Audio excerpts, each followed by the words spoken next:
Welcome everybody to another episode of Community Heroes. And as you know, our focus is to embrace the special need population and to promote all inclusiveness. And today, I'm super excited because I read about this individual who was a professional NASCAR driver, but also was an autism advocate and has autism themselves also. So I reached out and I luckily got a bite. So without further ado, I want to introduce today's guest, Armani Williams. How you doing, Armani? I'm doing good, Tyrone. Thank you for having me. It's a pleasure. Yeah. Okay, so I kind of gave a little spiel about who you are, but no, I'm gonna just jump right into it and just ask you if you can just tell us a little bit about yourself growing up in your hometown, and just kind of let everybody know who you are. Yeah, I'm Monty Williams, 21 years old, college student, and kind of how I grew up. Like I was originally born in Ann Arbor. You know, my parents divorced when I was 2, so every now and then, I spend time of the week at my mom's, where I think she lived in Manchester, Michigan, for a long time. And then my dad over in Royal Oak, Michigan. And, all of a sudden, about 10, 11 years ago, my mom moved up to Grosse Pointe, and, I've been living up here ever since, and sooner or later, my dad joined up and, moved here to Grosse Pointe. So now my family's much closer together, So I think for me growing up, being diagnosed with autism when I was 2, it was definitely full of uncertainty. Wasn't sure what I was going to do with my life, but thanks to the support I had from my parents and they believed in me and are willing to help me along the way. I've been able to kind of overcome the challenges that I've been able to overcome with autism and just kind of be my own man, just find my own personality, been able to find what I wanted to do. And my passion was race car driving.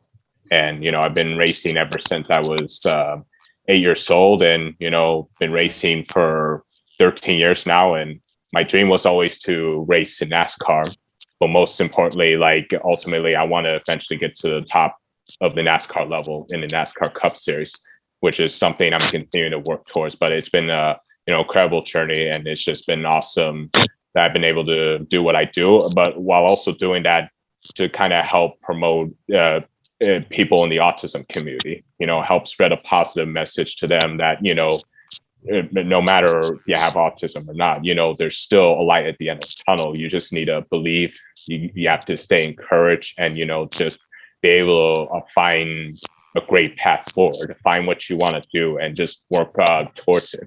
That goes with everybody in this world. And so, that's something I like to try and embrace, not only as being a race car driver, but embrace the community who are kind of like me as well. Yeah, I think that's awesome. And like you just said, there's so many different professions out here. But the thing is, a lot of times, depending on where you're from, you might not have the resources to pursue those careers. And luckily, you have parents that support you. But I don't know if NASCAR is really big in your state, but also that helps along the way. Like if it's something that's kind of big in your area, there's a lot of resources that you could tap into. So that's a great thing also. Now, my next question I wanted to ask you was where you currently reside, but you kind of tapped into that already about where you currently reside. So I'm gonna jump into my next question, which I phrased it, tell us a little bit about your educational background, but I think I'm going to rephrase it, and I would like to know, since you do have a experience in NASCAR driving, were there any kind of classes or certifications or anything like that you had to, do before you could actually, get behind the steering wheel of a car to drive? Oh yeah, definitely. I mean, I think there was like a go-kart school all the way up in Jackson, Michigan. They had this like little racing area, where they had a road course and an oval with it as well. And I think we decided, I think it was like an 8-week course, and we decided to take it. I kind of like already knew what a gas pedal and a brake pedal and a steering wheel does. I mean, that's basically the basics, but having to, um, race against other people was also like the next challenging part, so that was something I had to learn how to race people hard, but also race people clean, understand like the safety around other drivers, because racing has always been known as like no other sport has been. It's a dangerous sport that you can get hurt. It's pretty dangerous, so I had to keep mindful what I was doing on the track. But yeah, took an 8-week course there, and then eventually next year I ended up racing full time in the junior go-karting division, and then moved up to the mini cups, raced in the Arca Truck Pro Series until I eventually got my way up to NASCAR, to the NASCAR Pinty Series in Canada, and racing in the NASCAR Canaan East and West Series. Then made a couple starts last year in ARCA. Right now I got a Camping World Truck Series license, so now I'm in like the top 3 levels of NASCAR. And still working towards trying to get a few races in this year. But yeah, that's kind of where it all started, all the way in Jackson, Michigan. Yeah. Oh man, yeah. And see, and you might could tell, I know just enough to be dangerous when it comes to NASCAR and what it takes to get there. So this what you're telling me is new information for myself and everything. So that kind of jumps us to my next question. So you told us a little bit about what you had to do to get to where you're at. I guess to summarize the next question, about 4 years now, like how many years has it been since you're training, like you said, with the go-karts to all the way to now, that you can say you've had the years of work you put in? Yeah, I mean, I would say, like ever since that day, like, started 8 when I was racing. So it's gone 12, 13 years. But, I think as like I continue to move up through the ladder, of course, there's always new challenges. There's always something new to learn. You're never like going in there, thinking you made it all, like everything's always different.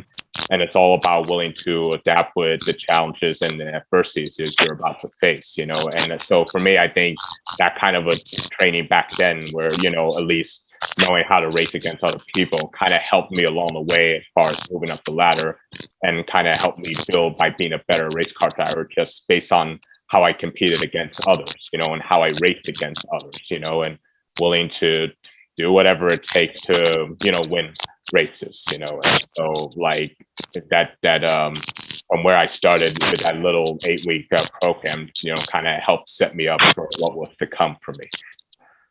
Yeah.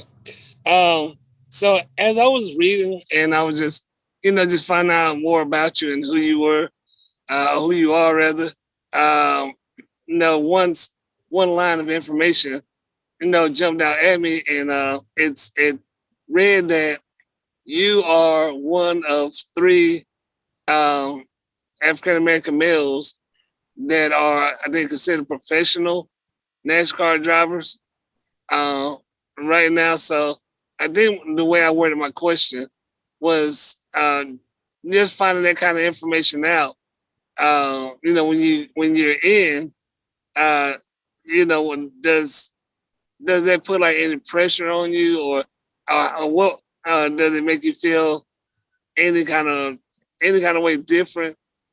For I guess pressure wise. I mean, I think I was just really fortunate that NASCAR not only gave me a chance to move up to NASCAR and try to showcase my talent, but like even the other 2 African Americans as well. Like one of them being Jesse Awuchi, who happened to be former Marine, and wanted to go NASCAR driving, and NASCAR gave him a chance. As well as Bubba Wallace, who has worked his way all the way to the top level of NASCAR in the Cup Series. So I think for me, when I had the chance and opportunity and recognition that I needed from NASCAR, it really helped satisfy me more, and really it just made me want to just go out to every race I compete in and just prove others that, I belong here, no matter, what I look like, where I come from, I made it if I tried, that I can compete against these guys week in and week out if given the opportunity. So it's just, it was just great to be in the list of those two other African Americans that, I'm certainly hoping in the future that we get more, so that way we become a more diverse and inclusive sport. I think that'd be really good. But just appreciate NASCAR for giving me the chance. Yeah, and I definitely agree with you. And just this is my what they call it, soapbox or whatever. I just feel like you said, something that was very important.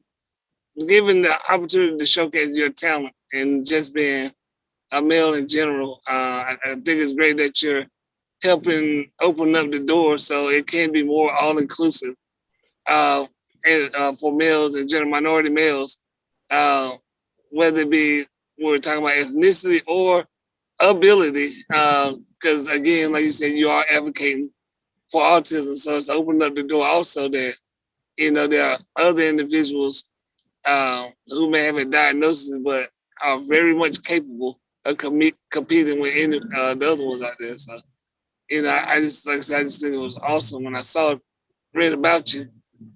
So and that's my soapbox comment for the interview. Awesome. So my next question I'm gonna ask you is and just can you tell us a little bit about some major milestones that you have achieved since you've been racing? Yeah, absolutely. I could probably, go back to my days when I was racing in the trucks, the ARCA Truck Pro Series, where we raced around the Midwest in Michigan, Indiana, and Ohio. I think three or four times, I finished in the top five. I think I finished fourth at Toledo, Ohio, and became the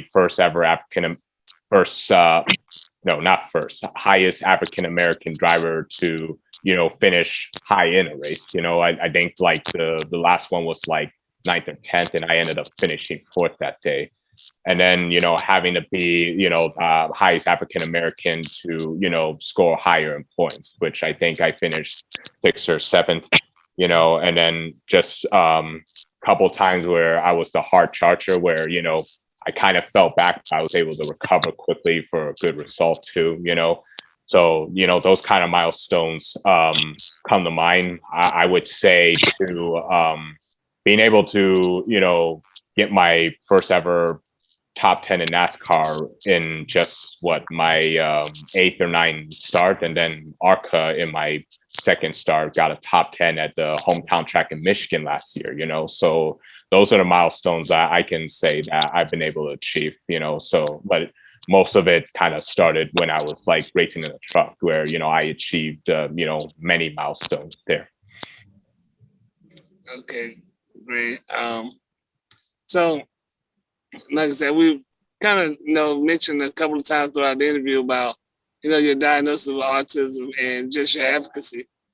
So my next question, I just wanted to kind of give a little bit more detail about your diagnosis when you did receive it, and how you had to adjust to as you grew up to the point to the young man you are now. Because I think you said you was diagnosed that too. So anyone who may have a neurological diagnosis know that a lot of times there are small adjustments that you have to do just growing up a lot of times. So I just want to let you give out opportunity to kind of explain some of those things maybe you had to do? Yeah, absolutely. And really, like, it never came to mind that I had autism when I was diagnosed. I mean, like, I was just a very, very young child thinking, I was a normal child. Nothing was wrong with me, basically, and I think it was about right around the time I was, 7 to 10 years old. I can't really remember that, my parents had to tell me, what I was going through. And, they told me I had autism, and, it really opened up my eyes, to want to find out more about what autism is, being able to understand what this kind of diagnosis is and what type of things have I been dealing with this entire time. I mean, everything with the social interaction, communication, repetitive behaviors, all the things I could probably remember doing as a kid that maybe I didn't realize that I was doing it consistently before, so it really made me want to think of, okay, well, how can I overcome some of these challenges? Like, what are resources that I can use? Who can I talk to that would know better about this? And of course, my parents knew I had this the entire time. And, when it came time for me to commit to wanting to overcome some of these challenges, they were able to help me along the way, everything through speech therapy, occupational therapy, physical therapy. Sometimes they help me to help teach me like how to have conversations with people, everything that like you do socially, everything through communication, just how to talk to people, knowing how to make connections with people, just based off of like how you learn about certain people, knowing that, it's not always about you. It's always better to just learn about the person, you're talking to, just making those like type of connections, just getting that communication out there, and I think like, of course it took me a lot of practice to, get that figured out. And, even early on, eye contact was a big issue for me early on, like I could not look at somebody in the eye for like 5-10 minutes when having a conversation. That's something I had to overcome as well. And I've been able to do that, so I mean, it was just a matter of me just, being able to ask for help, being able to commit to any advice or that they gave to me and just putting it into good use, so it just took a lot of practice. It took a lot of me to get used to just doing it more. And right now it's really made me open myself up. I'm no longer like this, shy guy kid that just wanted to, like maybe not do anything or just was just uncomfortable. And now I've really opened myself up. I've been able to at least find my personality, the type of person I want to be, and just sort of kind of share it to everyone. And, like just being able to, find people who, like the way I am, I mean, like I've always said before, like, you can always find friends, but like at the end of the day, you may not end up with 100 friends, but you don't really need 100 friends. You just need that one good friend that is willing to, like you the way you are, believe in who you are, and just being able to make that connection and make that relationship as best you possibly can, and that's a lot of things I had to learn. Yeah, well, definitely before I jump to my next question, I'm just going to say, you said a couple of things that I just wanted to put my opinion in. One thing that I love that you mentioned that, by you finding out that you had your diagnosis and that, you had to adjust, because you couldn't maybe evolve like everyone else, but it made you want to learn more about yourself. A lot of times, in my experience, individuals find out that they may have some things a little bit different than someone else, and they tend to run away from it. They tend to avoid it. And you said the exact opposite. It made you more intrigued. You wanted to learn more and educate yourself. And I think that's what we all should want to do. Educate ourselves so we can understand and be able to explain or tell someone else. And then the last part I'm going to say before I jump to our question is, I know you said you used to be reserved, but now you find yourself more open and approachable. And I think that's so awesome because from what I see and from what I believe, you are becoming a hero to so many people by being bold and saying, this is what I have, this is what I want to do, and I'm going to put my life on display so everyone can see it. And it takes guts, it takes courage, it takes a superhero to do that, you know. So I just want to commend you on just doing that. So I want to say if I jump to my next question.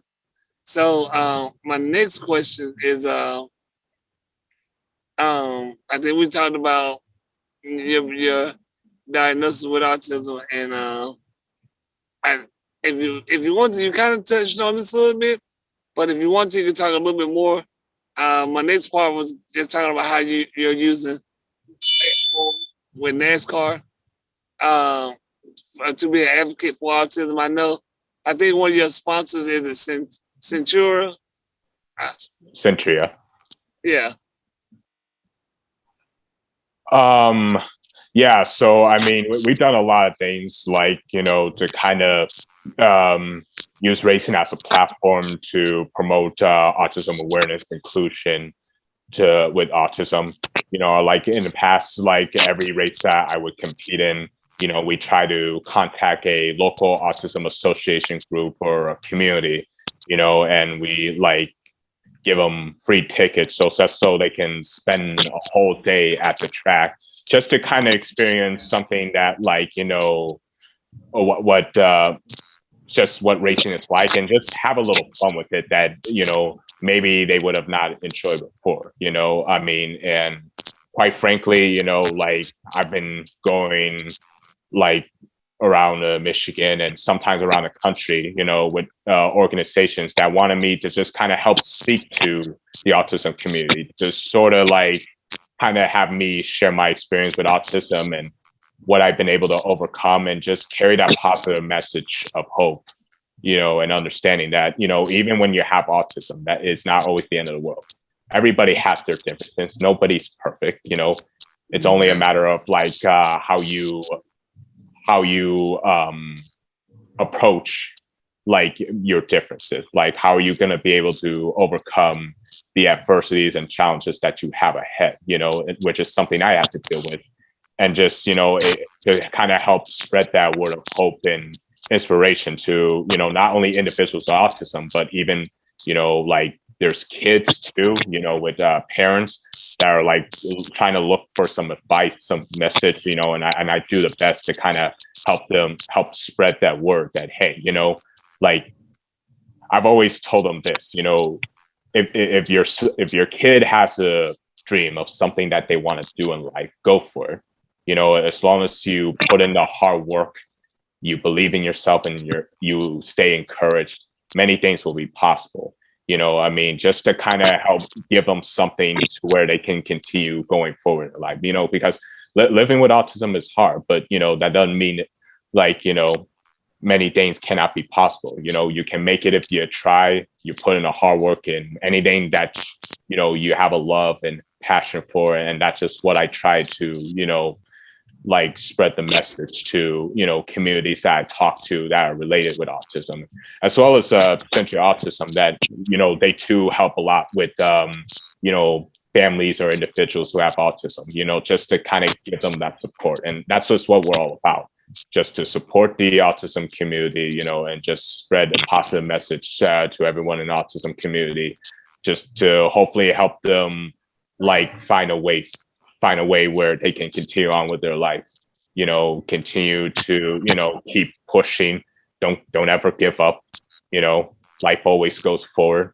and, you know, just be able to find what you love to do and just carry that with you the rest of your life. Awesome. So we're almost done with the interview. So my last couple of questions I always wrap up with is this is the opportunity, if you can tell our listeners who will be looking at this video today where they can connect with you online to just keep up with what you're doing. Yeah, so, you know, I have a website with Team Armani Racing. You can go on there and be able to check out, you know, a little more about me, but also a little bit about my foundation with Race for Autism, and understanding, like, you know, what our foundation is about with racing and autism. You can even follow me on Facebook, Instagram, social media, Team Armani Racing, Snapchat, Twitter, things of that nature, and be able to just keep up with any updates of anything I post, everywhere I go, whether it's racing or, personal life as well. Yeah. Okay, and our my last question. Just I think you mentioned it, but besides your website, is there any other way our listeners can support your advocacy efforts? Yeah, definitely. I think if you go to our website, you can be able to, sign up, be a part of our foundation, and do whatever it is to, go to your local autism, communities, and continue to spread the message, give them a positive message of hope, just so people in the community can find a way forward. I mean, at the end of the day, we're looking to inspire and lift people up, to those who may feel uncertainty with autism, that they don't know where they want to go or what they want to do. Just kind of help those community out, help them lift up their feet, and just help those communities out. Be able to help with them as well. Yeah. Okay, well, Armani, man, this was a great interview. Thank you so much for taking your time out to interview me. I know you're probably super busy. Again, I'm just happy that I got a chance to interview you. I would love to bring you back maybe sometime later on in the year, just to touch bases with you and see how things are going and everything. Please, everybody, follow him. He's a great guy. And remember, when you see this, like, comment, subscribe, and we'll be talking to y'all soon.